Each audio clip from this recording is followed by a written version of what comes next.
Hi. So if you've just finished the other two backbending sections that we have on the tutorial page, then this is a good time to play around with our Urdhva Dhanurasana, which can be a bit of a challenge for many people. But in the transition and the dynamic section of the backbending class, you'll notice we've done a lot of shoulder openers and psoas openers and back strengtheners. So I'm going to take you through a little preparation, then the best way to get into Urdhva Dhanurasana, and then a couple of modifications for those of you with wrist and shoulder issues. Okay? So we're going to start laying down in a half bridge, which is probably familiar to most of you. So make sure that the knees and the hips and the feet are all in the same line. And if there's no pressure on the knees, you can bring the heels quite close to the butt cheeks. But the aim is not to get the heels right next to it. The aim is to make sure that your feet feel supportive of your legs. And then we're going to start with what I call robot arms, and it's really just about pushing the elbows and the upper arms down into the floor in order to puff up the chest. Right? So I'm hugging the shoulder blades into the back of the rib cage, which lifts the thoracic spine already. So keeping this shape in the front of the chest, then I'm going to push down into the feet to lift the hips up. Then I can rock up on top of the shoulders so I get more rotation in the front of the chest, and then interlace the fingers behind the back. Push down into the big toe joints as well as the heels and get a sense of pushing through the thighs to lift up. So there will be some work in the butt cheeks, in the gluteus, but it's not rock solid. It's more coming from your thighs. That's why in the earlier class what we did was we kept firing up the thighs in order to have that strength to lift the pelvis. Make sure that the neck feels nice and long and a little bit of pressure of the back of the head down into the floor. Let's do one more breath there. And then exhale, release the hands and release the hips and release the arms. So this is always a good preparation before you do any deeper back bends. And also it's a good gauge for how you're feeling. So if you got up there and you noticed you're still feeling a bit tight in the psoas, or there's a pull on the knees or the lower back, then perhaps you're not ready to do a full Urdhva Dhanurasana just yet. But of course you can always play around with it, experiment with it, but if it starts to feel uncomfortable, then you just come down, go back to doing half bridge.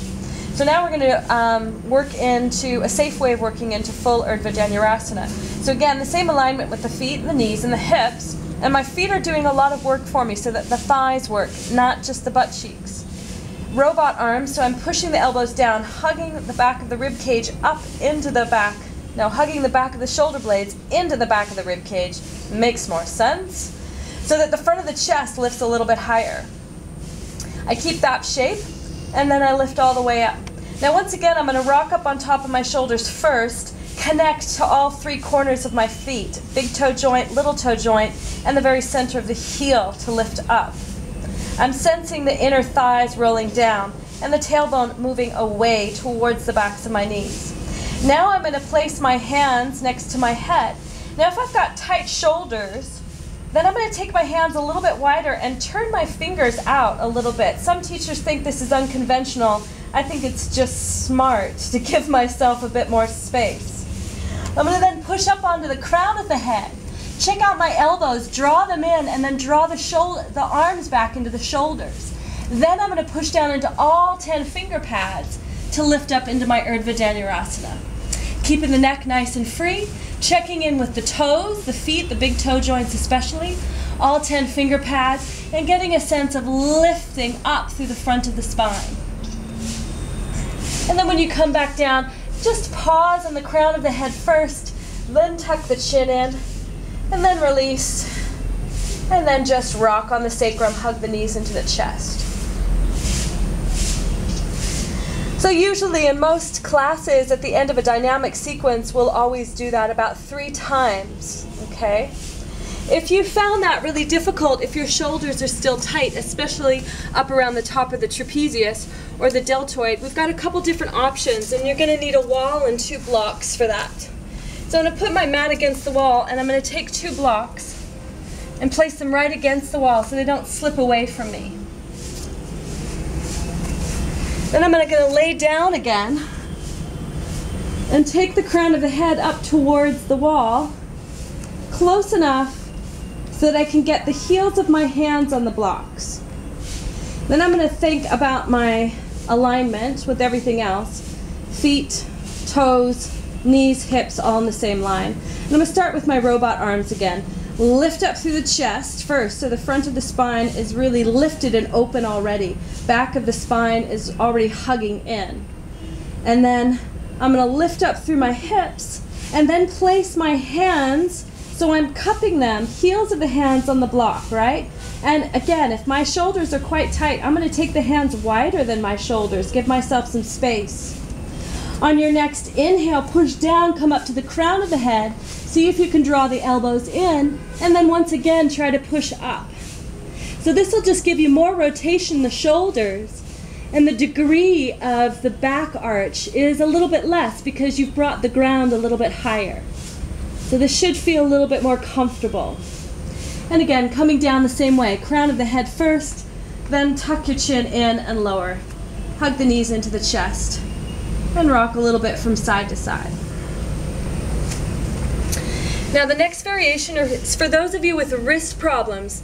If you feel the degree of the wrist, the hand pushing down into the floor just creates too much tension in the inside of the wrist, or even a pressing in compression in the back of the wrist. If you've got carpal tunnel syndrome or RSI, then this is a really good option for you. So you're going to take the blocks and put them at an angle. So you'll notice the degree that my wrist is going to bend is going to be very slight. Make sure that your blocks are fixed on the mat and fixed on the wall, because you don't want them to slide out from underneath you. And then the process of the back bend is the same with everything else. I take the crown of the head towards the floor, towards the wall even. That's it.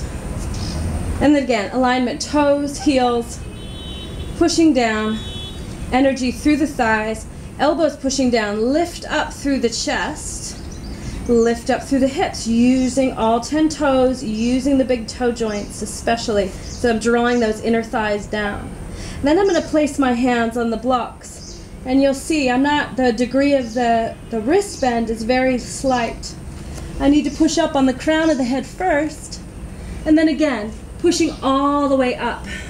So this gives me a lot of freedom in the wrists, and therefore in the shoulders.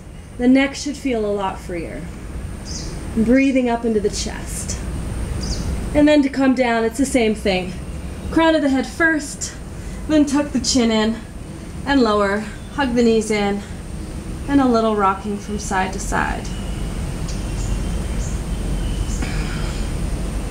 If you want to do a full counter pose after your Urdhva Dhanurasana, if you've already done 3 of them, press through the balls of the feet, engage through the thighs, and just an easy Paschimottanasana, an easy forward bend. So it's not about going to your maximum, it's just about releasing in the low back. I always like to take a little snake through the spine, a little wiggle, and maybe holding there for another 4 or 5 breaths.